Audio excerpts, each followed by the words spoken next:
नैना भीगे भीगे जाए कैसे खुशी ये छुपाए राम आएंगे। नमस्कार दोस्तांनो.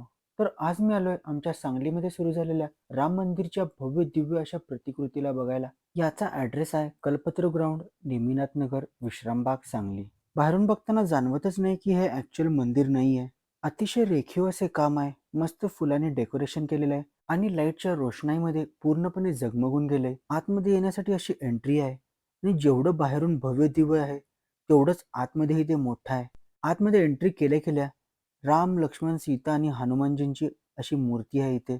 लाईट्स डेकोरेशन बघून मन प्रफुल्लित होऊन जाते. याच्याच बरोबर बॅक साईडला विठ्ठल, रुक्मिणी आणि संतांच्या अशा मूर्त्या आहेत आणि याच्याच बरोबर समोर मोठा असा पंडाल आणि त्याच्या सेंटरला रामलल्लाची मूर्ती विराजमान आहे. खूप सारे भक्तगण, वारकरी, लहान मुलं टाळ मृदुंगाच्या गजरात भजन गाण्यासाठी एकत्र आले होते. मंदिराच्या बाजूलाच गोशाळाही उभारण्यात आली आहे. तर एकदा नक्की भेट द्या. एंट्री निशुल्क आहे. सो तुम्हाला हा माझा मिनी व्लॉग कसा वाटला जरूर मला कमेंट सेक्शनमध्ये सांगा आणि आवडला असेल तर माझ्या चॅनलला जरूर सबस्क्राईब करा.